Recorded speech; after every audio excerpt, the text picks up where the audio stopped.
Քաղաքից դուրս հանգիստը կազմակերպելու պիկնիկների եւ արշավների սեզոնն արդեն մեկնարկել է, բայց չպետք է մոռանալ, որ հենց գարնանն են ակտիվանում նաեւ մի շարք միջատներ, այդ թվում տիզը, որի խայթոցը կարող է լուրջ առողջական խնդիրներ առաջացնել։ Ամենահաճախը հանդիպում է լայմի հիվանդությունը։ Այն բորելիա բակտերիաներով հարուցվող ինֆեկցիոն հիվանդություն է եւ փոխանցվում է տզի խայթոցի միջոցով։ Եվ ինչքան երկար է տիզը ամրացած մնում մարդու մաշկին, այնքան մեծանում է հիվանդության փոխանցման հավանականությունը։ Վարակի ամենահաճախ հանդիպող նշանը մեծացող մակերեսով մաշկի կարմրությունն է։ Այն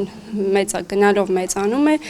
հիպերեմիկ հատված է, կենտրոնում գունատվում է, սովորաբար տզի խայթոցից հետո նկատելի է դառնում, սակայն կարող է այս սուր շրջանը բաց թողնվել հիվանդի կողմից եւ արդեն հիվանդը դիմի ստացիոնար, արդեն այլ կլինիկական դրսևորումներով, սովորաբար հիվանդությունը երբ որ տարածվում է շաբաթների ընթացքում, մենք ունենում ենք բազմակի օղակաձևերի թեմաներ մարդու մաշկին, ունենում ենք սրտի թաղանթների, գլխուեղի թաղանթների բորբոքում, իսկ երբ որ հիվանդությունը տարածվում է ավելի դանդաղ ամիսների ընթացքում սովորաբար դրսևորվում է արթրալգիաներով, այսինքն օդացավերով, հիմնականում ծնկահոդերի ախտահարմամբ եւ արդեն նյարդաբանական տարբեր խանգարումներով։ Մասնագետի խոսքով հիվանդության տեսակետից Հայաստանը գտնվում է բարձր ռիսկային գոտում։ Հատկապես շատ են գրանցվում տզի խայթոցի դեպքեր Տավուշում եւ Լոռիում, քանի որ անտառացած քաթվածները շատ են։ Տվյալ շրջաններ այցելելու դեպքում մասնագետը հորդորեց լինել պատրաստված։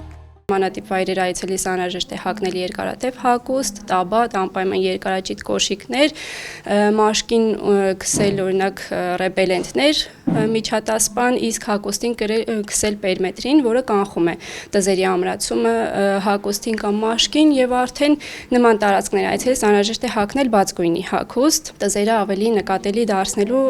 նպատակով։ Նմանատիպ վայրեր այցելելուց հետո անհրաժեշտ է անպայման զննել ամբողջ մարմինը տզերի վաղ հայտնաբերման նպատակով, եթե արդեն տեսել ենք, որ կա մաշկին ամրացած տիզ, անհրաժեշտ է խուճապիչը մատնվել առաջին հերթին, տիզը հեռացնել կամ դիմել մասնագետի, որպեսզի տիզը հեռացվի։ Քանի որ դեռևս չկա պատվաստում լայմի հիվանդության դեմ, հետևաբար խիստ անհրաժեշտ է ստանալ հետկոնտակտային կանխարգելիչ բուժում հիվանդության հետագա տարածումից եւ բարդություններից խուսափելու նպատակով։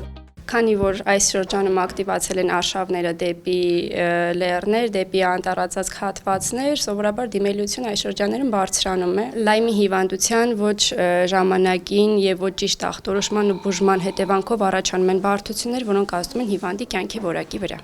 Ըստ մասնագետի տզերի ակտիվացման շրջանը համընկնում է գարուն-ամառ ժամանակահատվածին եւ հիմնականում հենց այս սեզոններում էլ ունենում են տզի խայթոցի եւ հիվանդության առաջնային դեպքեր։ Գայանե Գաբոյան, Հովհաննես Մկրտչյան, Armenpress։